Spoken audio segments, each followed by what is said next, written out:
Halo teman-teman, di video kali ini kami dari kelompok 3 akan membahas tentang teori psikoanalisis. Kami akan membahas tentang salah satu tokoh psikoanalisis yang bernama Sigmund Freud dan teorinya. Berikut akan dijelaskan oleh rekan kelompok saya yang bernama Jasmine. Sigmund Freud, 1856 sampai 1939. Freud lahir di Freiburg, Moravia yang sekarang disebut Republik Czechoslovakia pada tanggal 6 Mei 1856. Pada usia 4 tahun, karena bisnis bapaknya bangkrut, Freud pindah ke Leipzig dan kemudian menetap di Vienna. Di sekolah, Freud termasuk anak yang cerdas. Ia kuliah di University of Vienna pada tahun 1872 dengan konsentrasi ilmu biologi. Pada tahun 1881, Freud menyelesaikan studi kedokterannya. Selepas itu, walaupun tertarik pada bidang penelitian karena kesulitan ekonomi atas saran dari Iceberg, Freud kemudian membuka praktik kedokteran. Pokok pikiran Freud. Freud dianggap sebagai tokoh yang paling berpengaruh terhadap psikologi abnormal dan psikiatri. Pemikiran-pemikirannya banyak digunakan dalam mendiagnosis suatu gangguan mental dan menjelaskan dinamika kepribadian seorang klien.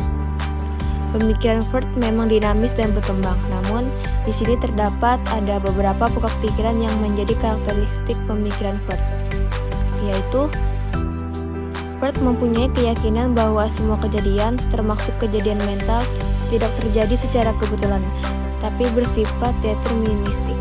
Freud percaya ada hukum sebab akibat yang memengaruhi setiap kejadian mental. Freud meyakini adanya tahapan-tahapan perkembangan mental dan menganggap adanya tahapan yang paling berpengaruh terhadap perkembangan kepribadian seseorang. Freud meyakini bahwa kategori normal dan normalitas bersifat kontinum dan yang membedakannya hanyalah tingkatannya saja. Motivasi merupakan faktor penting dalam teori Freud. Motivasi kesenangan merupakan salah satu motivasi yang dianggapnya sangat penting. Menurut Freud, manusia itu memiliki 3 kepribadian struktur, yaitu id, ego, dan superego. Ketiga elemen tersebut satu sama lain saling berkait dan terus-menerus mengalami konflik. Kemampuan kita dalam menjaga keseimbangan di antara ketiga elemen tersebut akan berpengaruh terhadap kesehatan mental.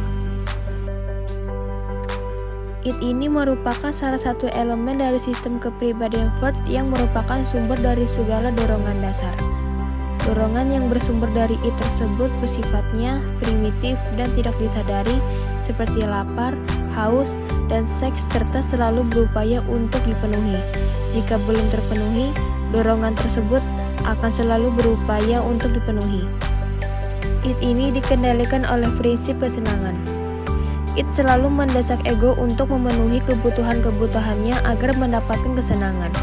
Id tidak bisa membedakan antara kenyataan dan ilusi. Proses ini kemudian dinamai Freud dengan primary process thinking.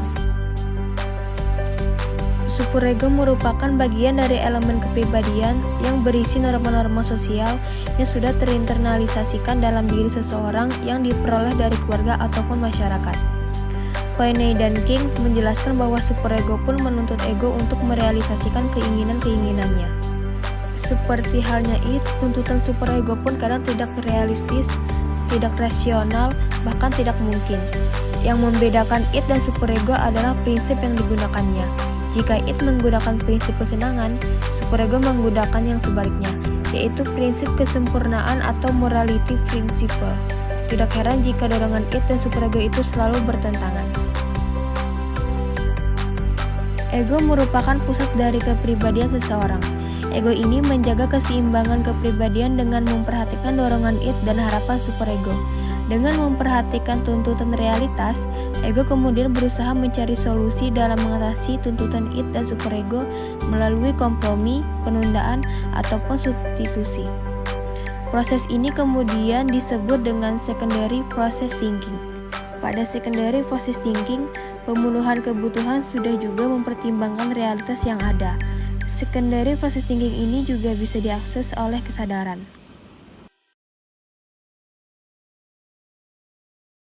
Iya gitu nih. Marahnya Hey.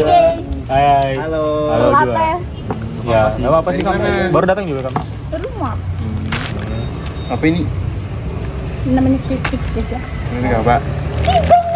Enak lah. Enak. Lapar dong berarti. Iya.